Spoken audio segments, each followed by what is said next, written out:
Nous recevons cet après-midi M. Benjamin Haddad, ministre délégué chargé de l'Europe, pour le traditionnel débat préalable au Conseil européen. Celui-ci n'a pu se tenir en séance publique mardi soir, car le ministre était retenu à Bruxelles pour une réunion du Conseil de l'Union européenne consacrée notamment aux négociations difficiles sur le cadre financier pluriannuel, qui sera également à l'ordre du jour de la réunion du Conseil européen qui se tiendra demain et peut-être vendredi.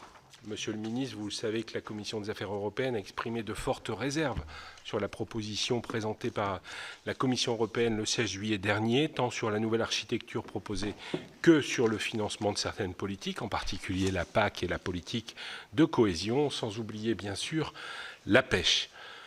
Le Parlement européen s'est également dressé contre le projet de la Commission européenne et a obtenu certaines amodiations sur lesquelles nous souhaiterions connaître votre analyse. Dans le contexte actuel, porter un projet qui aboutit de fait à une forme de renationalisation, de décommunautarisation de la PAC nous paraît être une folie et nous ne sommes pas les seuls à le dire. Nous attendons donc que vous puissiez nous éclairer sur les débats qui ont eu lieu au Conseil cette semaine et sur la stratégie envisagée par la France au Conseil européen, puis les négociations à venir. Peut-on prendre de front tous les sujets où le gouvernement entend-il privilégier certains axes dans la négociation ? Plusieurs autres sujets sont inscrits à l'ordre du jour de cette réunion du Conseil européen, Ukraine, Moyen-Orient, élargissement, migration, ainsi que la géoéconomie et la compétitivité. J'évoquerai plus particulièrement les enjeux liés à l'Ukraine et à l'élargissement. Nous savons que l'un des enjeux de ce Conseil européen concerne les modalités de financement de soutien à l'Ukraine en 2026 et 2027, et plus particulièrement la question de l'utilisation des avoirs russes gelés. La Commission européenne a présenté deux propositions, à savoir un prêt européen garanti par l'actuel cadre financier pluriannuel ou un prêt de réparation exploitant tous les actifs de la Banque de Russie immobilisés dans l'Union européenne et en particulier ceux logés au sein d'Euroclear. Je me suis entretenu sur ce dossier avec les dirigeants d'Euroclear et avec votre homologue allemand. La Belgique, dans toutes les enceintes, comme nous avons aussi pu le constater lors de la dernière COSAC, a fait part de son opposition et tire la sonnette d'alarme. Comment le gouvernement français aborde-t-il la question aujourd'hui et quelle appréciation portez-vous sur le risque que pourrait induire la formule du prêt de réparation sur la confiance dans le système européen, sur ses effets potentiels sur la zone euro, mais aussi sur l'ampleur des garanties qui pourraient être demandées à la France? Suivant les formules envisagées, on évoque quelques 34 milliards d'euros de garanties, le confirmez-vous? Par ailleurs, dans le cadre des négociations en cours pour mettre fin à la guerre en Ukraine, a été émise l'idée d'une adhésion de l'Ukraine à l'Union dès 2027. Nous pouvions avoir des doutes ou des réserves sur la faisabilité d'une adhésion aussi rapide du Monténégro ou de l'Albanie, qui sont les États les plus avancés dans le processus. Mais il est peu de dire que les conséquences d'une adhésion de l'Ukraine seraient évidemment sans commune mesure sur le plan budgétaire, sur le plan de sécurité, sur le plan institutionnel. Et là, je me disais que toutes les discussions qu'il y avait actuellement sur le CFP voleraient en éclats. Je souhaite donc connaître la manière dont le président de la République et le gouvernement abordent ce sujet qui a des implications majeures. Je vais également vous redire la nécessité de pousser les feux sur les réformes internes de l'Union avant d'envisager un élargissement. Je l'ai dit à Marta Kos. Si nous ne le faisons pas, l'Union européenne risque de ressortir affaiblie plutôt que renforcée, mais peut-être est-ce bien le projet de ceux qui soutiennent ces idées, même si je n'ignore pas que ces idées s'intègrent dans les réflexions sur les garanties de sécurité à apporter à l'Ukraine. Je cède maintenant la parole pour 4 minutes chacun alors m'avait-on dit Pascal Alizard, mais c'est Catherine Dumas, qui représente la Commission des Affaires étrangères, de la Défense et des Forces armées, puis à Stéphane Sautarel, qui représente la Commission des Finances. Vous nous répondrez ensuite, comme d'habitude, Monsieur le Ministre, et tiendrez votre propos liminaire. J'ouvrirai ensuite le jeu des questions-réponses en prenant d'abord des questions des représentants des différents groupes politiques, puis celles des autres sénateurs présents. Je vous remercie et je passe la parole à Catherine Dumas. Merci, Monsieur le Président. Et je voudrais en effet excuser Cédric Perrin qui ne peut pas être parmi nous. Monsieur le Ministre, mes chers collègues, le dernier Conseil européen de l'année aura fort à faire. Je n'évoquerai que 2 dossiers brûlants parmi ceux qui seront discutés à compter de demain. Nous souhaiterions d'abord avoir les informations les plus récentes possibles concernant le sort de l'accord commercial avec les pays du Mercosur. le président de la République a annoncé qu'il demanderait le report du vote sur l'accord que la présidente de la Commission souhaiterait obtenir le 20 décembre. Quelles sont les chances qu'un tel report soit agréé et à quoi servirait-il ? Je n'ai pas besoin de vous rappeler la position du Sénat sur la question, ni le sens de la résolution adoptée hier qui vise à demander au gouvernement français de saisir la Cour de justice de l'Union européenne pour empêcher la ratification de l'accord. À l'ordre du jour du prochain Conseil européen figure encore la question ukrainienne. Les États membres se sont accordés jeudi dernier sur la proposition de la Commission de financer le soutien à l'Ukraine par la mobilisation des avoirs russes gelés. Nous aimerions que vous entriez pour nous dans le détail de ce dossier qui n'est pas que d'ingénierie juridique et financière. La première catégorie de problèmes, dissimulés par les questions de procédure, est, semble-t-il, directement politique. Quel regard, Monsieur le Ministre, portez-vous d'ailleurs sur l'utilisation de l'article 122 du traité sur le fonctionnement de l'Union ? Je rappelle qu'il dispose que le Conseil peut décider, sur proposition de la Commission, dans un esprit de solidarité entre les États membres, des mesures appropriées à la situation économique, en particulier si de graves difficultés surviennent dans l'approvisionnement en certains produits, et notamment dans le domaine de l'énergie. Outre que la finalité est ici assez différente, la condition de solidarité entre États membres est d'une invocation curieuse lorsqu'il s'agit de contourner l'opposition de certains d'entre eux, dont la Belgique, État fondateur de l'Union, qui héberge les fonds et qui pourrait pâtir des conséquences de leur utilisation. D'autres États membres préféreraient simplement un endettement commun. La solidarité ne saute pas non plus aux yeux. Enfin, lorsque votre homologue allemand menace les pays qui s'opposeraient aux prêts de réparation de représailles financières, ni quand le chancelier appelle Donald Trump à privilégier sa relation avec l'Allemagne si le reste de l'Europe ne l'intéresse plus. La deuxième catégorie de problèmes concerne notre stabilité financière. Où en est l'analyse des risques de ce mécanisme pour la crédibilité de notre monnaie commune, d'une part, et pour la sécurité des actifs français à l'étranger, d'autre part? On croit comprendre que la France s'est ralliée à ce montage surtout poussé par l'Allemagne, que Christine Lagarde s'est finalement réjouie que le dernier projet sur la table ne retire pas à la Russie la propriété de ses actifs. Encore faudrait-il que les investisseurs partagent son analyse. Je voudrais aussi parler d'une troisième difficulté, beaucoup moins commentée, qui est relative à la répartition du risque et surtout à son poids réel. Politico rapportait dès le 7 décembre que ce montage nécessitait, quoi qu'il en soit, que chaque État membre se porte garant du total à hauteur de sa participation au budget de l'Union, ce qui représente pour la France un engagement de 34 milliards d'euros. Eurostat a beau rassurer les pays surendettés sur les conséquences comptables de ceci, il faut y regarder quand même de plus près. Nos collègues de la Commission des finances ont alerté début octobre dans un rapport de Jean-Marie Mison sur la croissance des engagements financiers extra-budgétaires de l'Union européenne. Mais cette question a des implications plus larges que la seule soutenabilité économique, qui n'est certes pas un petit sujet, mes chers collègues. Que doivent comprendre nos concitoyens qui voient bien que l'on distribue généreusement notre garantie financière à l'extérieur, tandis qu'à l'intérieur, on leur souligne la nécessité de rétablir les comptes? Enfin, ce dossier entre probablement dans le point d'ordre du jour intitulé « Garantie de sécurité pour l'Ukraine et effort pour une paix juste et durable », mais il ne peut pas se suffire à lui-même. À supposer que les Européens s'accordent sur le financement de leur soutien à l'Ukraine, quelle est votre analyse, Monsieur le Ministre, de la situation militaire à l'heure où nous parlons, des différentiels de puissance entre les belligérants et les perspectives d'évolution de ces variables à court terme? Quelle est votre lecture des efforts de médiation américains en cours? Quelles vous semblent être les voies de soutien à l'Ukraine non encore empruntées par les Européens? Et par conséquent, pour conclure, quelle position le gouvernement français tient-il dans les discussions sur les moyens de mettre un terme à ce conflit dans les moins mauvaises conditions possibles pour l'Ukraine? Je vous remercie.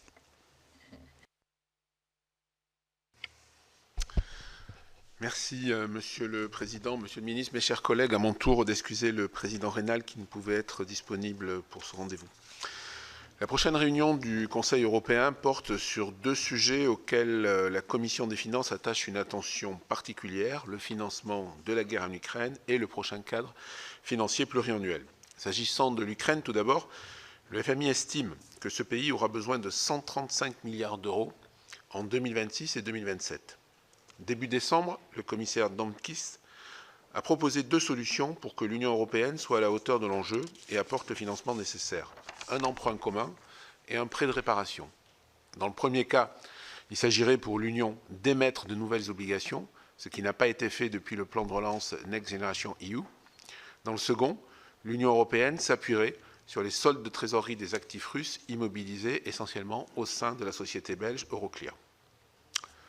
La première solution, qui doit être adoptée à l'unanimité, ne paraît pas susciter un enthousiasme débordant, c'est le moins qu'on puisse dire, alors que le remboursement de l'emprunt Next Generation EU va déjà grever le prochain CFP. Quel est le réalisme de la seconde solution? Dans son rapport sur les engagements financiers extra-budgétaires de l'Union européenne, la Commission des finances a pointé le risque d'un tel emprunt en cas de non-renouvellement des sanctions sur la Russie. La semaine dernière, sur proposition de la Commission européenne et sur la base de l'article 122 du TFUE, relatif aux situations d'urgence économique, le Conseil a interdit temporairement tout transfert vers la Russie des actifs immobilisés de la Banque centrale russe. Cette décision suffira-t-elle à lever les derniers doutes de la Belgique sur ce dossier? Quelle sera la position défendue par la France en la matière? Un autre point à l'ordre du jour, non moins crucial, porte sur la négociation du prochain cadre financier pluriannuel. Monsieur le ministre, vous l'avez vu, à l'Assemblée nationale comme au Sénat, la question du niveau de la contribution de la France au budget de l'Union européenne anime fortement le Parlement. Ce n'est pas la seule. Or, la proposition formulée cet été par la Commission européenne implique une contribution française en forte hausse à partir de 2028.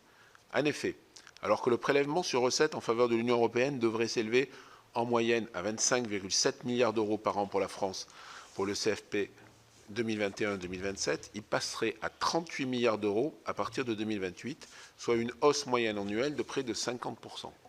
Une telle progression semble difficilement envisageable dans le contexte budgétaire actuel. Toutefois, il ne faut pas y voir une proposition nécessairement démesurée de la Commission, puisqu'elle représente 1,26% du RNB européen, une proportion que l'on peut ramener à 1,15 du RNB européen si l'on exclut les sommes dédiées au remboursement du plan de relance européen. À titre de comparaison, les États membres se sont accordés en 2021 sur un CFP représentant 1,13% du RNB européen, soit des proportions similaires. Monsieur le ministre, comment entendez-vous défendre ces trois objectifs essentiels pour notre pays, mais difficilement conciliables? Le financement de la PAC, sur lequel le Premier ministre a encore rappelé les engagements du gouvernement, le soutien à la compétitivité européenne et la maîtrise de la contribution de la France à l'Union européenne. Je vous remercie. Monsieur le ministre. Merci beaucoup, Monsieur le Président, Madame la Vice-Présidente, Monsieur le Vice-Président, Mesdames et Messieurs les sénateurs. Bon, déjà, c'est un plaisir de vous retrouver comme toujours. Et je voudrais commencer déjà en vous présentant mes excuses, puisque, en effet, hier, je n'ai pas pu participer à notre débat traditionnel que j'apprécie beaucoup, parce qu'en plus, c'est un format qui n'existe qu'au Sénat et que je trouve très intéressant. Mais j'étais au Conseil Affaires Générales et la dernière partie était consacrée effectivement au cadre financier pluriannuel, donc c'était quand même prudent d'y rester. Pardon. Voilà. Oui, et je suis désolé de devoir aussi vous quitter à 17h30 parce que je dois rejoindre le président de la République à Villacoublay pour partir au Conseil européen. Mais je vais essayer vraiment de répondre de façon très claire et précise, et puis je sais qu'on aura d'autres occasions d'échanger. Mais en effet, on a un Conseil européen avec des rendez-vous qui sont critiques à la fois pour le budget à venir de l'Union européenne et puis sur la suite du financement à l'Ukraine. Vous avez évoqué tous les trois la question du financement du soutien à l'Ukraine pour les prochaines années, qui est essentiel pour pouvoir continuer à donner aux Ukrainiens les moyens de subvenir à leurs besoins aussi bien sur le plan militaire que sur le plan macroéconomique et d'assumer le rapport de force avec la Russie, en particulier à un moment où nous sommes au cœur d'une négociation diplomatique effectivement critique. Alors, nous, on a posé des conditions à la proposition de la Commission sur l'utilisation des avoirs gelés à Euroclear pour financer le prêt de réparation auprès de l'Ukraine. Parmi ces conditions, il y a celle d'être en conformité avec le droit international. Vraiment, je le souligne, Madame Dumas, puisqu'il ne s'agit pas là d'une confiscation. Les avoirs restent la propriété légale d'Euroclear, mais d'une utilisation comme une avance sur les réparations que la Russie devra payer. Donc en fait, c'est une sorte de créance de la Commission européenne qui utilise le cash des avoirs gelés d'Euroclear. Que ces avoirs soient utilisés principalement pour les besoins militaires, avec évidemment toujours le critère de préférence européenne, c'est-à-dire de soutenir l'intégration de l'industrie de défense européenne et l'industrie de défense ukrainienne, et que les garanties reposent avant tout sur le budget européen, cadre financier pluriannuel actuel comme futur. Donc ça, c'est les lignes dans la position. Je le dis parce que nous avons une position, vous avez effectivement souligné que certains pays ont été très offensifs sur la question du prêt de réparation. Au fond, vous connaissez la position historique de la France. On a aussi toujours été en soutien à des propositions innovantes pour soutenir la défense, que ce soit le recours à l'endettement commun via des Defense Eurobonds, que ce soit l'utilisation même de structures différentes comme le mécanisme européen de stabilité. Et donc, il pourrait y avoir plusieurs options, mais clairement, notre priorité, c'est de pouvoir trouver un accord sur l'utilisation des avoirs gelés qui enverront aussi un signal. Et à cet égard, je voudrais souligner quand même qu'on a eu une avancée cette semaine, puisqu'on a permis l'immobilisation des avoirs gelés, c'est-à-dire en fait les immuniser au renouvellement tous les 6 mois des sanctions, et donc à cet égard de pouvoir lever notamment l'hypothèque d'un veto hongrois ou slovaque sur le renouvellement des sanctions sur les avoirs gelés. Donc ça envoie un signal quand même important aux Russes, mais pas uniquement d'ailleurs, ce n'est plus un levier de négociation aussi que d'autres puissances peuvent utiliser, et c'est ce qui permet aussi de donner un peu plus de garanties économiques, juridiques, même aux investisseurs. Juste un tout petit instant pour l'organisation de la séance, parce que je n'avais pas l'information que vous partiez à 17h30, Monsieur le Ministre. On a 7 interventions de groupe, donc je vais vous demander de répondre. Voilà, et je demande à ceux qui ont leurs interventions prêtes de pouvoir les réduire éventuellement, et, comme on le fait à la mode européenne, c'est-à-dire qu'en fonction du nombre d'interventions, on réduit le temps, donc pas plus de 90 secondes. Pas plus de 90 Encore une fois, toutes mes excuses, vraiment. Bon, alors, de toute façon, je crois que j'ai répondu sur les avoirs gelés. Sur l'adhésion, juste, je tiens à le dire, Monsieur le Président, l'adhésion, c'est les Européens qui en décident. Ce n'est pas des puissances extérieures. Donc la Russie n'a pas un veto sur les adhésions. Ce ne sont pas les États-Unis non plus qui poussent les adhésions. Et elles sont bien sûr basées sur les mérites propres de chaque pays, donc sur l'intégration de l'acquis communautaire et le travail de réforme, la garantie d'état de droit, l'indépendance de la justice, la réforme des marchés.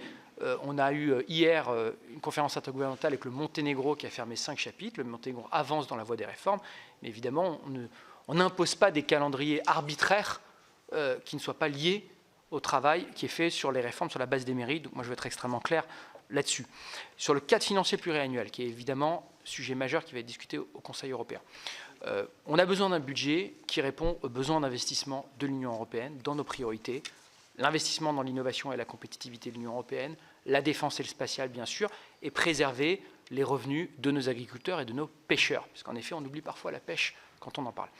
La Commission européenne a fait une première proposition qui ne nous convenait pas, qui est, elle veut moderniser le budget et donner plus de flexibilité. Ça, on le comprend parce qu'on a vu dans le passé que quand on faisait face à des crises type Covid, Ukraine, crise migratoire, on doit faire appel à des instruments extra-budgétaires pour y répondre. Donc donner plus de flexibilité et d'agilité, nous on y est favorable. Mais il faut quand même pouvoir donner de la visibilité, notamment à nos agriculteurs et à nos pêcheurs, sur les montants. C'est pour ça qu'on a demandé à ce qu'on puisse retrouver le plus de clarté possible sur les montants pour la PAC et la politique de la pêche au sein des plans de partenariat nationaux et régionaux. Il y a eu des premières avancées, en effet, Monsieur le Président, liées à la mobilisation des parlementaires européens, qui vont dans le bon sens. Ça ne suffit pas, mais ça va dans le bon sens. Le fléchage de 10% vers les investissements ruraux, le fait de donner plus de place aussi aux régions dans le dialogue avec le Conseil européen. Moi, j'y suis, à la Commission, pardon, j'y suis attaché. Je pense que le lien de l'Europe et des territoires, c'est important aussi, c'est important pour notre pays. J'en profite pour vous annoncer qu'on organisera un grand forum à ce sujet, d'ailleurs, Europe et territoires, je pense au mois de février. On est en train de travailler dessus et je veux que ce soit un forum régulier pour parler aussi bien du prochain cadre financier pluriannuel, de la simplification de l'accès aux fonds, de la maximisation des retours de la France de façon partenariale avec nos régions et nos collectivités. Et donc, ça, c'est sur vraiment les PPNR et sur la PAC. Retrouver les montants et garder le caractère communautaire de la politique agricole commune. C'est la première politique européenne intégrée dans notre histoire et dans les montants. Il ne faut pas qu'on arrive dans une sorte de renationalisation de la PAC. Sur le reste du CFP, quelques points principaux. Monsieur Sautarel, vous avez raison de souligner le risque de ressaut de la contribution française. C'est pour ça que nous soutenons évidemment le principe des ressources propres, principe qui normalement avait été acté au moment du plan Next Generation EU et qu'on doit continuer à pousser. Il y a des propositions qui ont été faites par la Commission, certaines nous conviennent. Moi, je pense que ces ressources propres, elles doivent peser essentiellement sur les acteurs extérieurs à l'Union européenne. Donc il faut penser MACF, il faut penser taxes sur le numérique, plutôt qu'à alourdir la charge fiscale des ménages ou des entreprises européennes. Mais là, je crois qu'il y a quelques propositions qu'on peut développer. On travaille beaucoup avec nos partenaires là-dessus. On a monté un groupe de travail franco-allemand sur le sujet pour pouvoir créer du consensus, parce qu'aujourd'hui, il y a une sorte de consensus, un peu de principe sur le fait de dire, bon, c'est vrai qu'il faut des ressources propres. Après, le diable est dans les détails quand on parle desquels. Moi, je pense que c'est vraiment une priorité. Un autre aspect, c'est de ne pas revenir sur les rabais. Là, et c'est pour ça d'ailleurs que la négo-box qui a été proposée par la présidence danoise aujourd'hui ne nous convient pas. C'est ce que j'ai dit de façon très claire au Conseil Affaires Générales hier. On ne peut pas d'un côté dire on va moderniser le budget, d'accord, mais de l'autre côté dire et on va aussi réintroduire les rabais. C'est l'un ou l'autre. Là, ça crée un déséquilibre. Et c'est ce que le président de la République dira avec ses partenaires à la table du Conseil européen. Un mot aussi rapide, deux points importants aussi pour nous sur le CFP.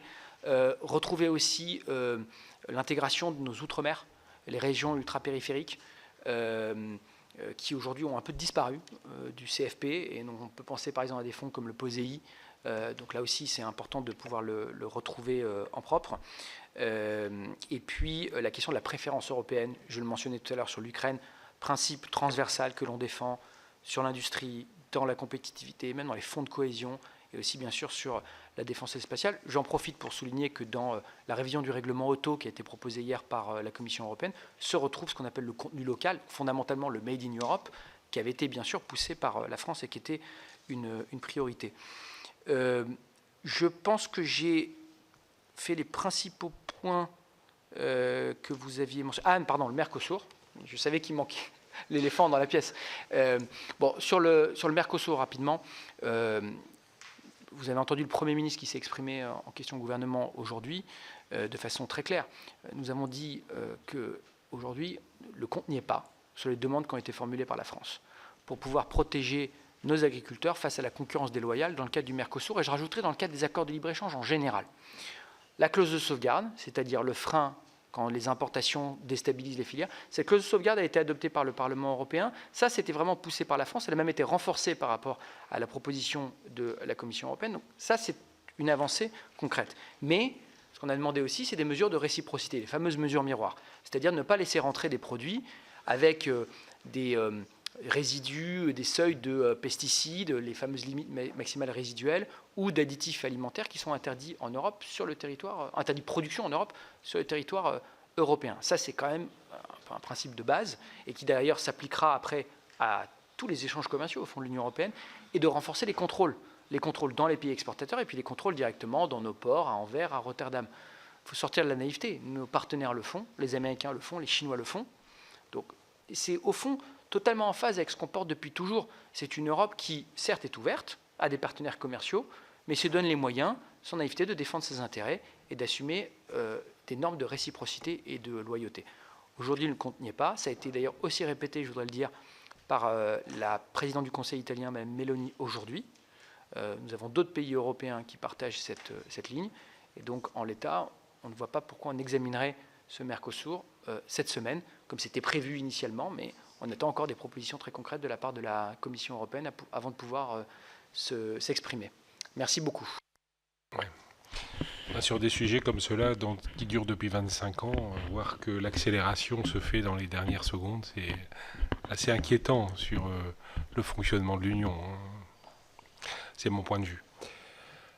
On va prendre les orateurs des groupes, donc à qui j'ai demandé d'être concret.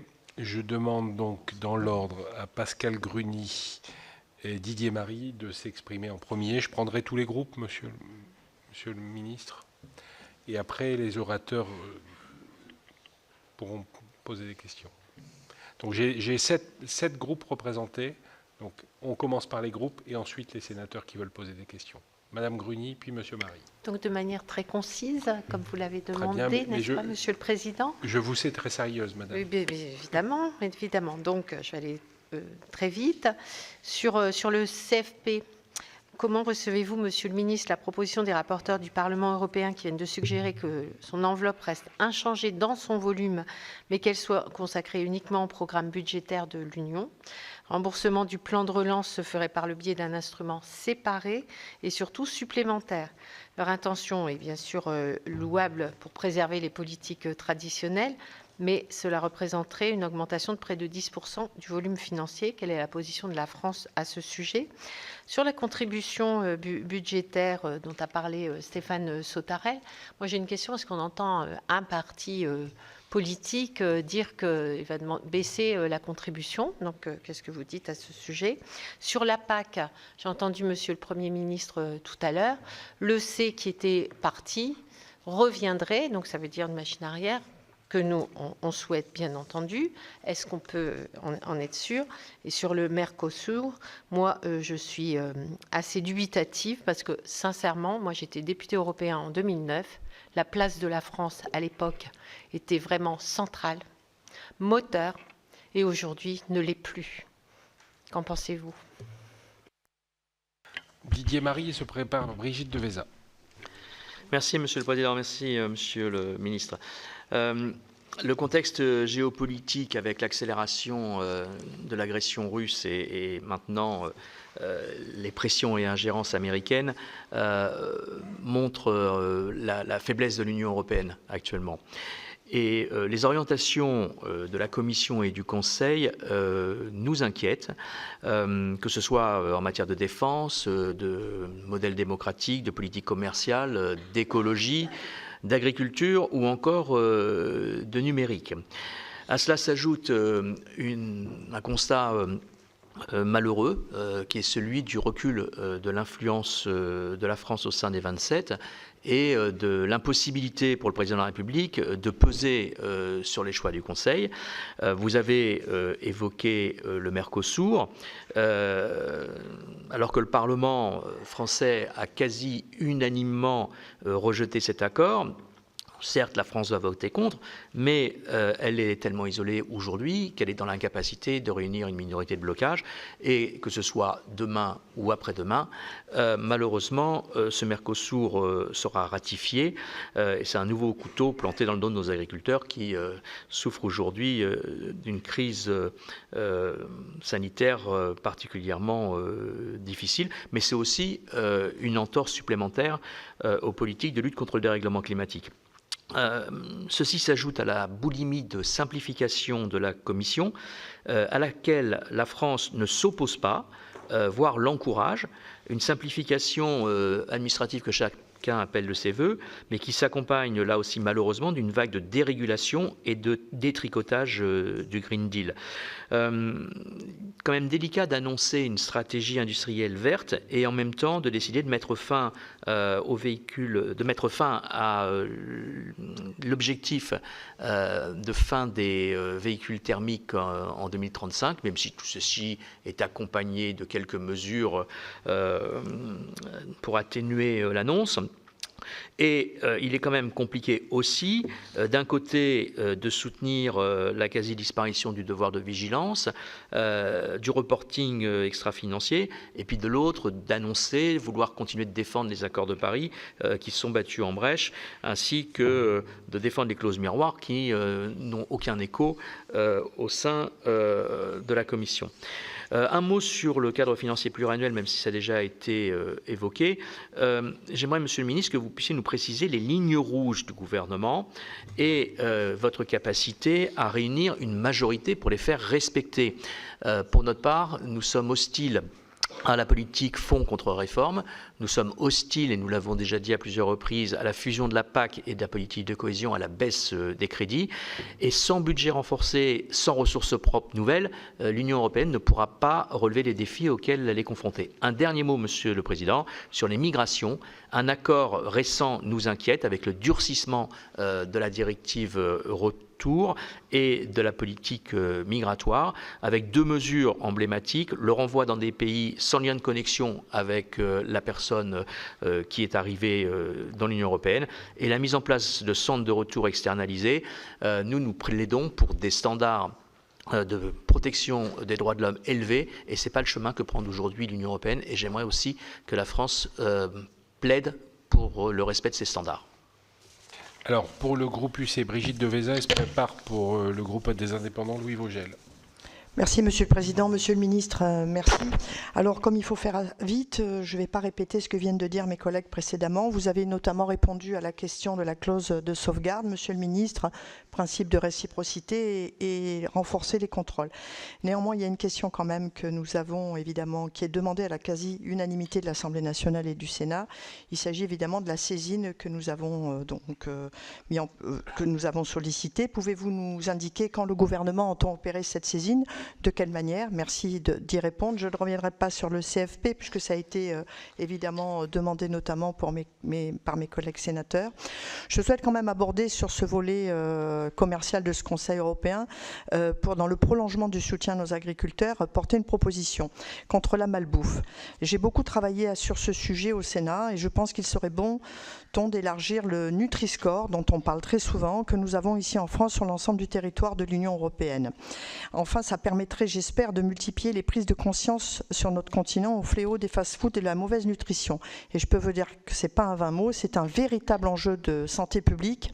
Et je pense que généraliser le processus à l'échelle de l'Union européenne, comme la Commission l'avait initialement proposé dans son programme en 2020, irait dans le bon sens. Donc pensez-vous, Monsieur le Ministre, qu'une telle proposition pourrait revoir le jour et pourrait réussir à vaincre la pression de certains lobbies? Je vous remercie. Oui. Merci, Monsieur le Président. Monsieur le Ministre, 2 questions. La première s'inscrit un peu dans la ligne de ce qu'a dit Stéphane Sautarel au départ, puis de différents intervenants par la suite, concerne le cadre financier pluriannuel. Ici, au Sénat, il y a eu d'importants débats qui ont concerné le prélèvement sur recettes, avec cette augmentation de 25%. Donc, dans le cadre de la période 2021-2027, on avait des objectifs, notamment le maintien de la PAC et puis de la cohésion. Alors, la question est tout à fait naturelle. Quelles vont être les grandes orientations du gouvernement pour les négociations qui vont s'ouvrir? Est-ce que vous avez, tout à l'heure on a parlé de lignes rouges, est-ce que vous avez des objectifs très précis? Sur quoi la France va-t-elle insister? Deuxième question, l'élargissement. Traditionnellement, on met l'élargissement en balance avec l'approfondissement.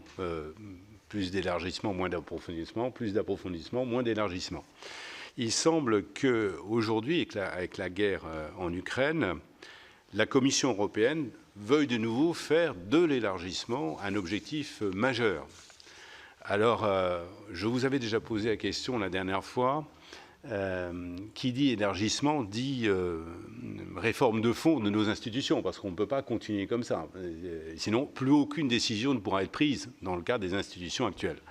Alors, est-ce que la France a des idées au sujet de cette réforme institutionnelle qui s'impose, si on veut que ça reste efficace, puisque l'élargissement est de nouveau à l'ordre du jour? Voilà. Merci. Donc, Nadège Havet se prépare pour le groupe CRCE, Sylvana Silvani. Merci Monsieur le Président. Monsieur le Ministre, je voudrais que nous parlions énergie. Nous savons depuis février 2022 et l'agression de l'Ukraine, l'Union européenne a choisi de transformer en fait son approvisionnement. On a pour se libérer en fait de l'hydrocarbure russe. En matière de gaz, on a divisé par 4 en 4 ans nos importations. En matière de pétrole, on est passé de 27% à 3% sous l'effet de sanctions et de recherche d'alternatives. L'Union européenne s'est par ailleurs fixé comme objectif une indépendance totale vis-à-vis des combustibles fossiles russes d'ici 2027. On le sait, malgré les avancées majeures et plusieurs défis subsistent, la transition énergétique, elle a un coût. Elle a un coût en termes d'investissement, mais elle a aussi un coût pour les ménages et les industries. Et d'ailleurs, certains États membres, notamment en Europe centrale et orientale, restent vulnérables aux fluctuations de prix. Donc la Russie, face à cela, tente de son côté de contourner des sanctions via des flottes fantômes ou des intermédiaires, ce qui oblige l'Union européenne à renforcer ses contrôles alors qu'il nous faut accélérer notre sevrage énergétique. Il sera primordial de confirmer les financements pour accélérer cette bascule. Aussi, j'aimerais que vous puissiez nous préciser la position que la France prendra sur l'interdiction définitive des importations de GNL russes à partir de 2027, sur les renforcements des sanctions contre les acteurs énergétiques russes et dans la lutte contre les contournements, et également sur la coordination des plans nationaux pour atteindre cette neutralité carbone et la sécurité énergétique. Je vous remercie. Merci Sylvana Silvani. Jacques Fernic qui se prépare. On en aura fini pour les groupes et après je demande aux sénateurs qui veulent poser des questions, là aussi rapides. Si Monsieur le Ministre, on peut prendre toutes les questions parce que je vois qu'elles se regroupent par thème. Merci. Donc après un exercice de concision de dernière minute, mon propos risque d'être un peu abrupt, vous m'en excuserez. Donc être prêt à la guerre d'ici 5 ans. Ce plan dévoilé en mars 2025 par la Commission européenne fixe l'objectif de 800 milliards d'euros mobilisés en 4 ans. Pour la première fois, les États pourront déroger au sacro-saint pacte de stabilité en creusant les déficits jusqu'à 1,5% du PIB par an pour les dépenses militaires. Or, les retombées économiques sont faibles et incertaines. Certaines études évoquent un gain potentiel de 0,9 à 1,5 points du PIB, quand d'autres, plus réalistes, estiment l'impact immédiat à 0,3%. Le FMI lui-même reconnaît un euro investi dans la santé, l'éducation, les infrastructures ou la transition écologique génère 4 à 5 fois plus d'activité économique qu'un euro consacré à l'armement. Sommes-nous contraints désormais à réduire les dépenses sociales pour financer l'industrie de l'armement? J'avais prévenu. Merci Sylvana. Donc Jacques Fernic qui se prépare pour les... Donc on aura fini avec Jacques Fernic pour les groupes et Christina Pluchet qui se prépare. Bien, avant de finir, je vais essayer d'être précis sur ma minute 30. Donc je partage avec Didier Marie le désaccord sur des simplifications qui s'avèrent être des dérégulations ou des renoncements et qui vont compromettre nos trajectoires climatique et notre politique de vigilance pour les droits humains et environnementaux. Sur l'Ukraine, effectivement, c'est un soulagement qu'on n'ait plus cette épée de Damoclès tous les 6 mois du vote du risque de veto d'un État membre. Ces 210 milliards d'euros gelés, les transformer en prêts de réparation, donc 90 milliards pour l'Ukraine dans les 2 prochaines années. Je vous ai peut-être mal écouté, mais par quel mécanisme? On sait que l'Allemagne et d'autres pays baltes, nordiques, plus proches de la frontière avec la Russie, approuvent fortement le projet. Notre pays, est-ce qu'il est plus frileux? Est-ce qu'il est résolu aussi? Quel mécanisme allez-vous défendre pour que ce prêt ne soit pas reporté? C'est une aide essentielle pour l'Ukraine. Sur le cadre financier pluriannuel, je ne reviens pas, on l'a dit, sur la catastrophe que serait le reflux de la PAC et sa renationalisation, surtout que ça aboutirait à une baisse drastique du niveau d'ambition environnementale. Sur les ressources propres, parmi les 3 nouvelles proposées par la Commission, il y en a une qui est particulièrement importante en volume, c'est celle sur la taxe sur les déchets électroménagers, électriques et électroniques, non collectés correctement. Donc cette taxe D3E, c'est l'idée du pollueur-payeur. Et on sait comment la taxe plastique, ressources propres déjà existante, qui relève du même principe, ne l'applique pourtant absolument pas, puisque ce ne sont pas les pollueurs qui payent, mais les impôts et la dette du budget général qui payent ce 1,5 milliard.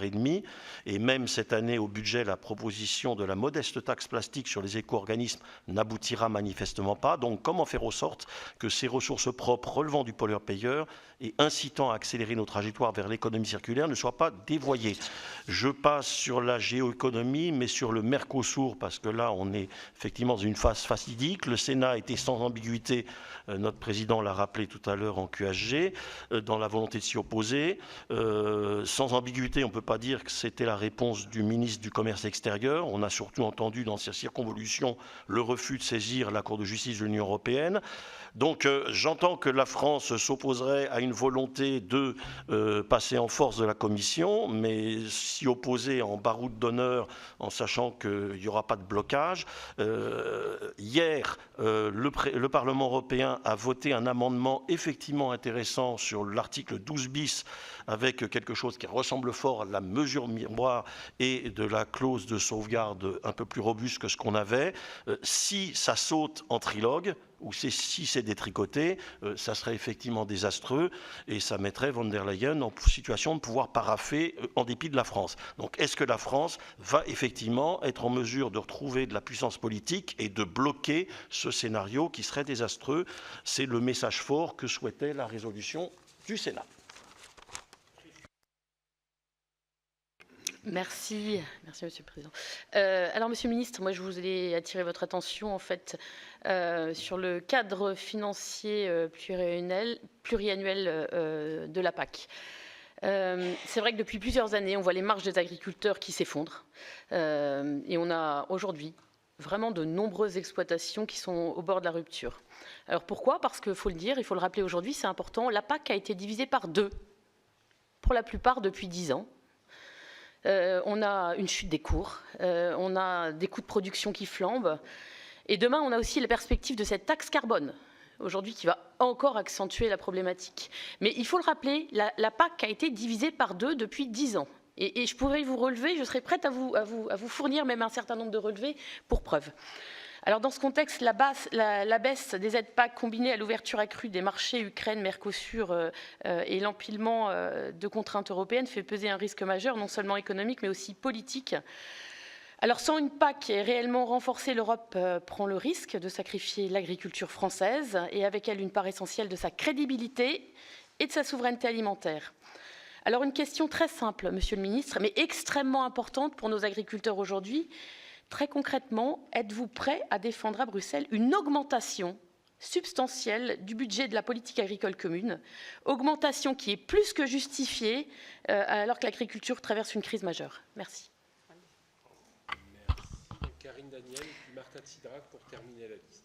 Merci, Monsieur le Président. Monsieur le Ministre, toutes ces discussions vont se passer dans un moment où l'administration Trump a eu des mots très durs vis-à-vis de l'Union européenne, la qualifiant de démocratie en déclin, jouant sur tous les populismes pour visiblement favoriser la division au sein de l'Union européenne et l'affaiblissement de cette union. Donc, comment le gouvernement français considère-t-il ces attaques répétées contre l'Union européenne et quel est le message politique qui est porté dans ce contexte ?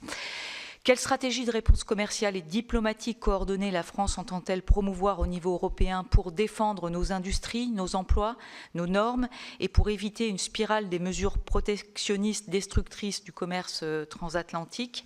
Et dans ces conditions, la France plaide-t-elle dans le cadre de ce Conseil européen pour une affirmation non seulement de notre attachement à la relation transatlantique dans le temps, mais aussi pour un renforcement de l'autonomie stratégique au-delà évidemment des mots et des actions de Donald Trump dans le contexte international que nous connaissons. Merci Karine et Martha. Voilà. Merci Président. Monsieur le Ministre, je voulais vous interroger sur le pacte pour la Méditerranée. Nous avions eu un rapport de nos 2 rapporteurs, Pascal Alizard et Gisèle Jourda, en novembre. Et on sait qu'il a été lancé ce pacte donc, pour la Méditerranée en novembre à Barcelone, où l'ensemble des pays de la Méditerranée se sont fait représenter par leur propre ministre, ainsi que les États de l'Union européenne, sauf la France, qui a dépêché son ambassadrice interministérielle Nadia Haï. Sans lui faire offense, cela aussi a donné finalement une communication où la France était totalement exclue de cette communication autour de sujets éminemment importants quand on sait la place des pays qu'occupent les pays de la zone méditerranéenne. Donc j'aurais souhaité vous entendre là-dessus et quelle explication vous pouvez nous donner sur ce sujet qui est quand même éminemment important pour notre diplomatie avec tous ces pays et pour les pays bien évidemment de l'Union européenne. Nous avons une place à tenir. Merci à tous. Vraiment, vous avez été top dans les positions de vos questions. Monsieur le ministre, vous avez jugé... il y a quand même pas mal de questions sur l'agriculture, sur la PAC en particulier, que ce soit dans son maintien, dans sa hausse, mais il y a beaucoup d'inquiétudes à ce sujet, mais d'autres inquiétudes aussi. Je vous remercie de nous répondre. Merci, merci Monsieur le Président. Merci à tous et à toutes. Peut-être commencer en fait par l'interrogation de Madame Daniel parce que de sa façon, ça irrigue tout le reste. Sur les propos et la stratégie de sécurité nationale des États-Unis, nous on l'a dit, c'est une forme d'ingérence qui est inacceptable dans les démocraties européennes, mais au fond, c'est un moment de clarification. Et ça accélère ce que nous disons depuis des années, en particulier depuis le discours de la Sorbonne, mais ça a toujours été d'ailleurs la position historique de la France, qui est que les Européens doivent prendre leur destin en main, réduire leur dépendance et ne pas laisser d'autres s'occuper de leur sécurité à leur place. Et c'est tout l'agenda d'autonomie stratégique et de souveraineté européenne que nous avons poussé sur tous les sujets et qui, au fond, se retrouve dans les problématiques dont nous sommes en train de parler aujourd'hui. Parce que, précisément, sur la question des avoirs gelés, par exemple, il s'agit là, bien sûr, de donner le moyen aussi aux Européens de peser dans la négociation en cours, de ne pas être dépendants de l'aide militaire américaine pour pouvoir continuer à apporter notre soutien à l'Ukraine. Et donc, pour répondre aux questions qui ont été posées par plusieurs, par M. Fermic aussi, par exemple, oui, la France soutient le dispositif. On avait mis des conditions qui étaient, je le disais, la conformité avec le droit international, donc pas de confiscation, aussi bien pour des raisons juridiques que pour le message envoyé aux investisseurs étrangers, la préférence européenne, le fait de survoir d'abord aux besoins militaires de l'Ukraine et la garantie du budget des États membres, mais dans le contexte et avec les avancées qui ont été proposées par la Commission européenne qui a clarifié le dispositif, nous, on est en capacité de le soutenir. Après, ce que j'ai dit aussi, c'est qu'on n'est pas opposé à des propositions alternatives qui pourraient relever des Eurobonds ou du mécanisme européen de stabilité. Au fond, le plus important, c'est qu'on soit capable d'avancer pour pouvoir répondre aux besoins de financement de l'Ukraine et puis surtout à la sécurité de l'Union européenne. Donc, on a espoir, encore une fois, de pouvoir trouver un accord parce qu'il y a urgence et c'est un enjeu de sécurité très important pour nous. Pour revenir peut-être dans l'ordre des questions, Madame Gruny, sur le cadre financier pluriannuel, donc je l'ai mentionné, ça a été mentionné d'ailleurs dans beaucoup de questions. Nous, notre objectif, c'est bien sûr, et c'est un objectif majeur de la France, qui est partagé, d'ailleurs je le dirais, par beaucoup de pays autour de la table du Conseil sur la question de l'agriculture. On a eu par exemple en Conseil Agri-Pêche une lettre qui a été portée en franco-danois par 17 États membres pour demander de retrouver à la fois les montants et le caractère communautaire de la PAC. Les parlementaires européens, je le disais tout à l'heure, se sont aussi exprimés en ce sens. On n'y est pas encore. En fait, si vous regardez, si on rentre un peu dans le détail, au sein des plans de partenariat nationaux régionaux, les fameux PPNR, donc on a fusionné, vous le savez, la PAC, les fonds de cohésion et puis d'autres fonds type JAI, c'est-à-dire les fonds migratoires. En réalité, si on distingue vraiment, on retrouve à peu près souvent les montants précédents. Mais c'est vrai que ça crée un problème de visibilité pour nos agriculteurs, aussi bien dans les montants, les paiements directs que dans les aides à l'investissement, et ça crée un risque de renationalisation. C'est pour ça que nous, on a demandé, on travaille, j'ai eu encore le commissaire Sérafine cette semaine à ce sujet, à ce qu'on puisse avoir un maximum de sanctuarisation, de ring fencing, un terme un peu technocratique, pour pouvoir retrouver vraiment les montants, en fait, au fond des deux piliers, et puis les montants de la pêche. Mais encore une fois, je crois qu'il y a beaucoup de pays qui portent cette revendication, une majorité d'États qui portent cette revendication autour de la table du Conseil. Quand il s'agit de baisser la contribution, puisqu'en effet, ça a été une revendication de certains partis, on l'a beaucoup entendu dans le débat à PSRU, à l'Assemblée nationale notamment. Déjà, je rappelle qu'évidemment, on ne peut pas baisser de façon unilatérale notre contribution en cours de cycle. Le cadre financier pluriannuel actuel avait été accepté par les États membres et après ratifié par les parlements nationaux en 2020-2021. Et donc, les rabais unilatéraux en cours de cycle, ça n'existe pas. Ce qu'on peut faire, et que nous avons fait avec Émile Montchalin, c'est mettre un maximum de pression à la Commission européenne pour qu'elle maîtrise ces augmentations de dépenses. Donc là, on l'avait fait, par exemple, sur les facilités de financement de la cohésion. C'est pour ça qu'on a eu une baisse de l'augmentation, et notamment, par exemple, entre l'Assemblée nationale et le Sénat. Mais tout ce qui est les rabais, etc., ça se discute lors du débat du cadre financier pluriannuel. Nous, notre position, c'est la fin des rabais et les ressources propres. Et les ressources propres, dont effectivement la ressource e-waste que vous mentionniez, qui doit être portée, et les autres ressources, je le disais, qui doivent essentiellement peser, je pense, en mesure de protection d'une certaine façon, type mécanisme d'ajustement carbone aux frontières, STIA européen, etc. Et pardon, sur les rabais, là, parce que ça va être une vraie question. Ouais. On sait que c'est conflictuel pour la France, mais on nous dit, enfin, nos informations, que les Allemands sont très gourmands sur ce sujet. Mais c'est aussi une position historique de l'Allemagne, vous avez raison, mais c'est pour ça qu'encore une fois, il faut se poser la question. On ne peut pas demander d'un côté la modernisation du cadre financier pluriannuel et garder les rabais. On a été plusieurs à le dire hier au Conseil Affaires Générales, et c'est pour ça que la question des ressources propres, encore une fois, ça doit être une condition sine qua non à l'adoption du prochain cadre financier pluriannuel. Sur le fait d'exclure ou non le remboursement de Next Generation, au fond, je pense que, encore une fois, je répète la ligne sur les ressources propres qui me paraît être vraiment la priorité aussi bien pour le remboursement. Et peut-être se posera la question, puisque certains États membres le soulignent, comme aussi du rollover de la dette de Next Generation pour faire face quand même aux besoins immédiats de financement de l'Union européenne. Je voudrais quand même dire un mot, parce qu'on l'entend souvent, on a déjà parlé entre nous, sur la question de l'influence de la France, mais quand même, si on compare à 2009 par exemple, enfin, des termes comme la préférence européenne, comme la défense européenne, qui étaient comme même le pilier européen de l'OTAN à certains égards, qui étaient complètement tabous il y a encore quelques années chez nos partenaires. Autonomie stratégique, souveraineté européenne, qui aujourd'hui sont devenus des termes quasi consensuels autour de la table du Conseil. Et c'est largement sous l'impulsion et l'influence de la France. Quand on fait les plans SAFE et EDIP, où on met la préférence européenne, un minimum de 2/3 de composants européens dans les financements européens, c'est largement sur... Et SAFE, je le dis, c'est même pas des subventions, c'est de l'argent qui va être dépensé directement par les États membres. Donc c'est-à-dire, c'est la Commission qui prête, certes à taux préférentiel, mais qui prête aux États membres, et l'argent dépensé par les États membres a des critères de préférence européenne. Ça, c'est totalement inédit.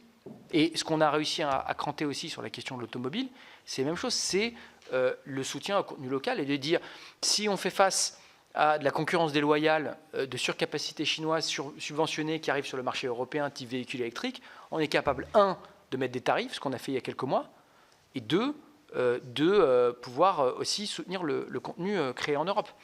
Et pareil d'ailleurs quand on fait des clauses de sauvegarde, les clauses de sauvegarde sur l'acier, sur les ferroalliages, là aussi c'est la première fois qu'on voit quelque chose qui se rapproche d'une politique industrielle de l'Union européenne, qui est quand même quelque chose qu'on a aussi appelé de nos voeux depuis longtemps. Ce qui me permet aussi de faire le lien sur les remarques de notamment Didier Marie, du sénateur Fermic, sur la question de la simplification dont on a déjà parlé plusieurs fois. Mais au fond, l'équilibre à tenir, c'est la décarbonation, la compétitivité et la souveraineté.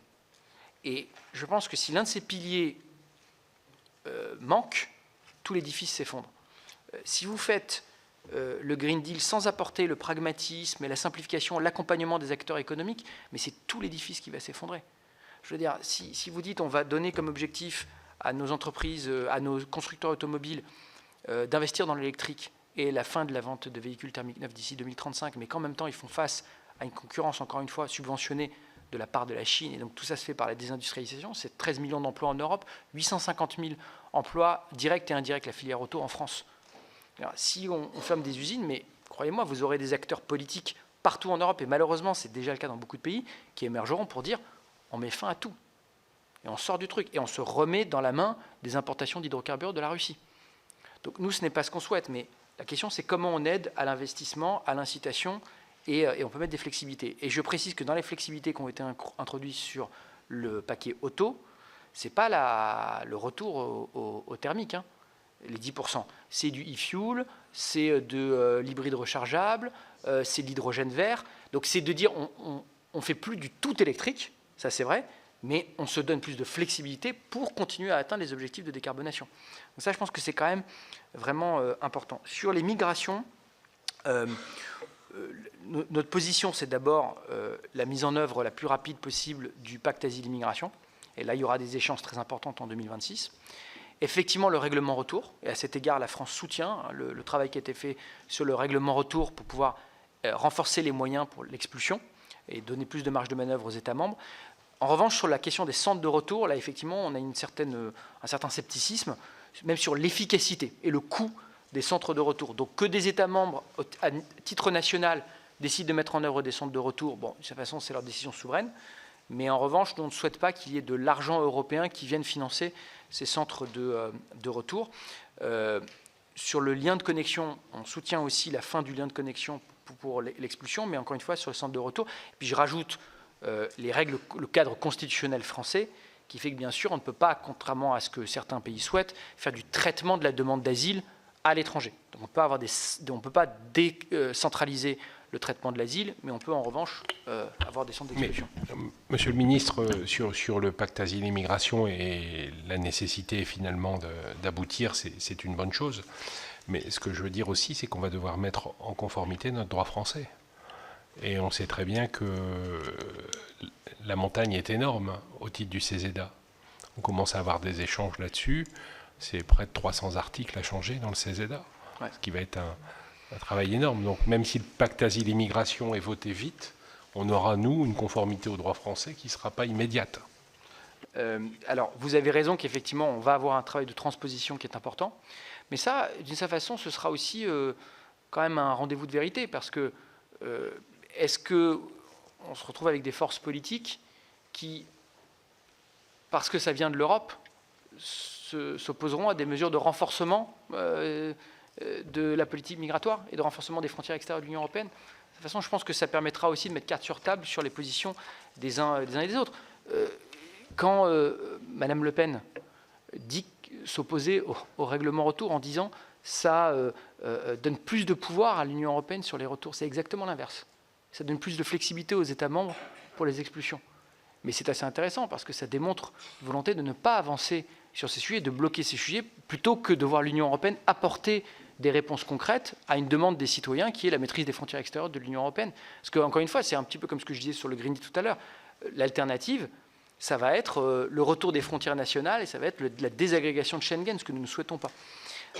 Sur la question de la saisine de la Cour de justice, parce que je sais que ça a été un débat ici au Sénat, bon, il ne peut pas y avoir... Alors, moi, je voudrais vous dire en plusieurs temps. Premièrement, on part au plus urgent et on essaie de trouver d'abord des mesures très concrètes à court terme de protection des agriculteurs face à la concurrence déloyale. Après, sur la saisine de la Cour de justice, c'est quelque chose d'une certaine façon qui vient dans un deuxième temps, puisqu'il faudrait que le texte soit adopté ou que le texte arrive pour une saisine. En revanche, moi je vous le dis, c'est mon avis, rien n'est exclu, aussi bien au niveau des États membres que du Parlement européen. Il y a des questions légales liées au mandat initial de la Commission européenne, on l'avait déjà souligné, donc il n'y a pas de raison de rejeter par principe une solution. Voilà. Sur la question de l'énergie et des sanctions, donc le 19e paquet de sanctions contre la Russie a permis notamment de cibler les secteurs, les grands acteurs du secteur de l'énergie qui continuent de générer beaucoup de ressources pour l'effort de guerre de la Russie, que sont Rosneft et Lukoil, en parallèle d'ailleurs des sanctions américaines, avec d'ailleurs l'impact extraterritorial, secondaire, d'une certaine façon, des sanctions américaines qui a vraiment un impact. Le plan REPowerEU qui vise aussi à mettre fin complètement aux dépendances européennes, et à cet égard, nous, la France soutient la fin de l'importation de gaz russe Total, y compris d'ailleurs de transit, de GNL, par d'autres voies, à partir du 1er janvier 2027. Et vous avez raison de mentionner la flotte fantôme. On a eu plusieurs paquets de sanctions. On travaille dès maintenant d'ailleurs sur le 20e paquet de sanctions pour cibler aussi les acteurs de la flotte fantôme qui permet à la Russie de contourner. Donc c'est un travail d'adaptation permanent, ces sanctions. Et je voudrais quand même préciser aussi que cette question de la flotte fantôme a aussi été inscrite maintenant à l'ordre du jour de la coalition des volontaires. Donc le travail que nous avons fait sur les garanties de sécurité, on travaille aussi à la coopération sur la lutte contre la flotte fantôme, qui est là aussi une priorité. Là aussi, on sent les Allemands très, très pushy sur cette question, parce que ma dernière relation avec un parlementaire allemand à la COSAC, la discussion s'est tournée là-dessus, et on comprend très bien qu'eux sont très ennuyés en mer Baltique. Ouais. Et que la surveillance, je ne sais pas s'ils ont les moyens suffisants pour assurer la surveillance, et donc ouais. ils veulent une coopération beaucoup plus forte pour utiliser nos moyens. Ouais, absolument, mais d'où l'intérêt, je pense, de l'inscrire effectivement au sein de la coalition des volontaires, de faire du partage de renseignements et de pouvoir travailler en commun, parce qu'il y a en effet une demande très forte des Baltiques et des autres sur le sujet en mer Baltique et en mer du Nord. Sur Monsieur Vogel, je pense que j'ai répondu à mon avis sur CFP, PSRUE. En revanche, effectivement, sur les questions liées à l'élargissement. Bon, et tout d'abord, j'avais oublié d'ailleurs de répondre au président en introduction là-dessus. Oui, nous on a toujours, alors on n'oppose pas élargissement et réforme et intégration, mais effectivement on doit, et à la fois l'élargissement doit être basé sur les réformes et sur le mérite propre des pays candidats, et bien sûr on doit continuer le travail sur les réformes. Là-dessus, pour être honnête, je trouve que le travail de la Commission européenne, des groupes de travail qui avaient été mis en place, d'ailleurs par l'une de mes prédécesseurs, Laurence Beaune, pêche un petit peu à ce stade. Donc on doit pouvoir accélérer et mettre effectivement plus de pression. C'est une priorité de la France. Il y a des idées dans l'atmosphère comme les droits de vote différés, comme le fait d'avoir différents cercles sur des politiques. D'une certaine façon, c'est d'ailleurs déjà le cas quand on regarde l'adhésion différée à la zone euro. Mais oui, on l'a dit, j'ai eu l'occasion de le rappeler hier d'ailleurs au CAG. On a à la fois avancé et commencé le groupe de travail de rédaction du traité d'adhésion pour le Monténégro, même si ce n'est pas immédiat, mais en tout cas le Monténégro avance. Il y a d'autres pays comme l'Albanie, la Moldavie aussi qui font un travail important en ce sens, mais on doit pouvoir travailler sur les réformes en parallèle. Un point sur Madame Silvani, qui a été très concise, effectivement, sur la défense. Moi, au fond, je pense que, vous savez, la défense, je crois vraiment que c'est l'assurance vie d'une nation. Et en réalité, comme une assurance vie, on ne l'utilise pas au quotidien. Donc on voit au quotidien les dépenses de santé, les dépenses liées à l'éducation, les dépenses liées au transport. Mais il ne faut pas les opposer. Et puis surtout, il faut se préparer. Se préparer, c'est la meilleure façon aussi de dissuader. On rentre dans un monde plus dangereux, de conflictualité, de rapport de force. Si demain on a un cessez-le-feu, voire une paix négociée en Ukraine, on sait qu'elle peut être interprétée par la Russie comme une trêve, qu'elle utilisera pour se réarmer, pour se refaire économiquement et pour préparer la guerre suivante. On verra l'état de la relation transatlantique, de l'Alliance à ce moment. Et donc, nous, ce qu'on porte depuis le début, aussi bien au niveau national qu'au niveau européen, c'est un réarmement matériel, mais aussi une forme de réarmement des consciences, d'où les déclarations des uns et des autres. C'est de comprendre qu'on doit pouvoir se donner les moyens de se défendre et de parer à la guerre. Et la meilleure façon, encore une fois, de l'éviter, c'est d'être fort. Et je pense qu'à cet égard, il y a des retours économiques, en particulier pour un pays qui a une industrie de défense forte et autonome comme la France. Il y a des retours économiques, et on défend aussi la préférence européenne dans les financements, je le disais tout à l'heure, mais c'est aussi quand même fondamentalement de la défense de notre modèle, de notre sécurité, de nos valeurs qu'il s'agit. Donc je pense qu'il ne faut pas se prendre ce sujet à la légère. Enfin, peut-être sur la question du pacte méditerranéen. Pardon ? Ah oui, pardon, excusez-moi, vous avez raison sur le Nutri-Score. Alors sur le Nutri-Score, c'est un très beau sujet. Moi, je serais très partant pour continuer à travailler avec vous là-dessus parce qu'on avait déjà parlé avec des parlementaires européens. On n'a pas de consensus aujourd'hui en Europe dessus. On n'a pas réussi à en construire parce qu'il y a des normes différentes sur le sujet. Mais vraiment, enfin, je veux dire, pour promouvoir à la fois le localisme aussi, l'agriculture de proximité. Enfin, je crois qu'il y a beaucoup de choses à porter. Donc, c'est un beau sujet. Donc, moi, vraiment totalement à votre disposition pour travailler dessus. Ouais. Et juste pour la réponse à Madame de Cidrac, alors je devais être à Barcelone pour le pacte de la Méditerranée.